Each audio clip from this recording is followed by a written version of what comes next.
두 번째 가정 윤리에 대해 살펴보겠습니다. 하나님께서는 우주 만물을 창조하시고 그 다음에 인간을 창조하시고 첫 번째로 만든 구조가 있는데 그것은 가정입니다.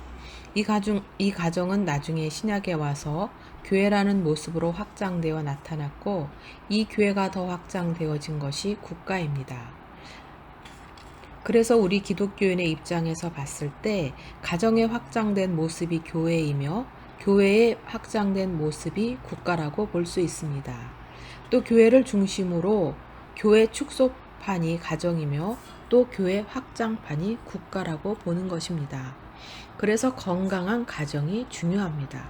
기독교에서 보는 가정은 개인의 행복을 위해 구성되는 것이 아니라 하나님과 이웃을 위해 구성되는 것입니다. 이 말은 행복하지 않아도 된다는 이야기가 아닙니다. 가정의 본질적 목적이 개인의 행복에 있는 것이 아니라 하나님께 영광을 돌리고 이웃에게 유익을 끼쳐야 된다는 말입니다. 그러나 반대로 세상적인 관점에서 본 가정은 개인의 행복이 우선입니다. 개인은 지극히 이기적입니다. 개인의 행복이 우선이 되다 보면 여러 가지 문제가 생길 수가 있습니다. 내가 좋아하는 사람, 나를 행복하게 해줄 수 있는 사람이 우선 결혼의 대상이 됩니다. 그 결과 동성애자와의 결혼이나 더 나아가서 짐승하고도 결혼하는 이상한 가정의 형태가 나타나기도 합니다. 또한 일부 다처제와 같은 계속 변형되어지고 성경적이지 않은 다양한 모습의 가정도 나타납니다. 또한 개인의 행복이 우선이 되다 보면 어떤 문제가 발생했을 때 그 가정이 나를 더 이상 행복하게 해줄 수 없다라고 생각이 들면 그 가정은 언제든지 깨트릴 수 있다고 생각하게 됩니다. 왜냐하면 그 가정을 출발하는 목적이 나의 행복이기 때문입니다. 그래서 나의 행복에 방해가 된다면 자녀라 할지라도 배우자라 할지라도 살인을 하거나 낙태도 당연시 여겨지게 되는 것입니다. 이것이 세상의 입장에서 본 가정의 모습입니다. 반면에 믿음의 사람들은 가정을 이루는 데 있어서 개인의 행복이 우선이 아니기 때문에 내 자녀가 예를 들어 장애하라 할지라도 그 아이 때문에 나의 인생이 불행해진다 할지라도 낙태를 선택하지 않습니다.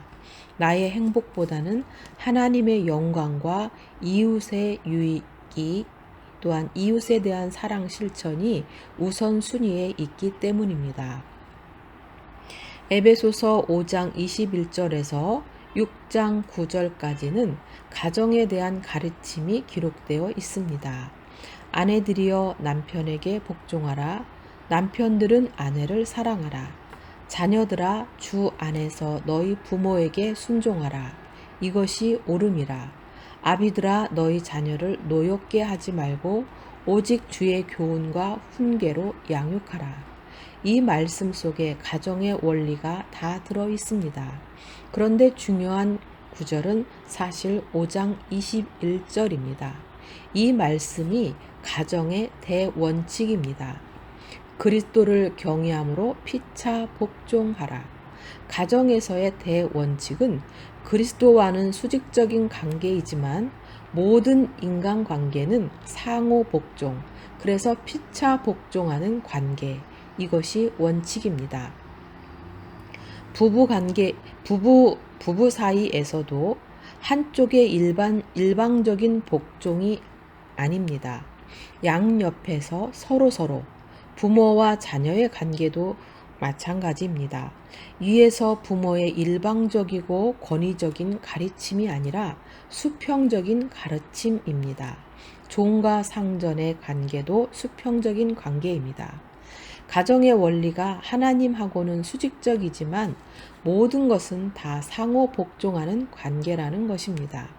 그 시대는 가부장적인 사회였는데 이 본문을 보면 사랑의 가부장적인 모습으로 바뀌었습니다.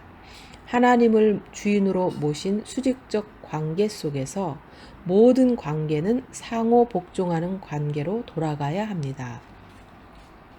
우리가 자녀를 대할 때 부부 사이에서도 부모와 자식 간에도 이해와 설득과 양해와 배려와 사랑을 구해야 합니다. 하나님께서는 이 땅에 두 가지 직접 세우신 기관이 있습니다. 첫 번째는 에덴 동산에 세우신 가정이 있고, 두 번째는 2000년 전에 성령을 보내셔서 교회를 세우셨습니다.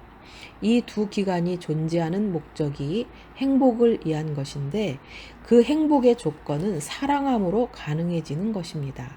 즉 사랑으로 행복해지는 기관이라는 것이죠. 하나님이 가정과 교회를 세우셨습니다. 가정, 교회, 천국, 이 세 가지를 성경에서는 다 아버지 집이라고 표현하고 있습니다. 하나님 아버지가 다스리고 계시다는 것이죠. 가정이나 교회에서 많은 어려운 일들이 일어납니다. 그러나 그러한 일들을 만날 때 우리는 그 속에서 일하시는 하나님의 놀라운 은혜와 역사도 체험하게 됩니다. 하나님이 그 문제들을 해결해 나가십니다. 내 마음에 들지 않는 가정, 내 마음에 들지 않는 배우자나 자녀라 할지라도 하나님의 뜻 가운데 하나님의 맺어준 가정이고 하나님이 내게 주신 배우자여 자녀라고 인정할 때 우리는 배우자를 대하는 태도나 자녀들을 대하는 태도가 바뀔 수가 있습니다. 때때로 배우자를 통해서 어렵고 힘든 일을 만날 수도 있습니다. 내가 사랑하는 내 자녀가 나를 힘들게 할 수도 있습니다. 그럴 때에 맞는 배우자나 자녀로 고치려고 애쓰지 말고 하나님이 연약한 내 배우자나 나의 자녀를 도구로 사용하셔서 나를 변화시키기 위해서 온전한 그리스도의 자녀로 나를 만들기 위해서 나의 배우자나 자녀를 사용하신다라고 생각을 바꿔야 합니다. 그래야 할 때 하나님이 우리 가정을 다스리고 계시다는 주님의 주권을 인정하게 됩니다. 그때 비로소 하나님이 모든 상황을 다스려서 어려웠던 가정이 회복되어지는 기적을 체험할 수가 있습니다.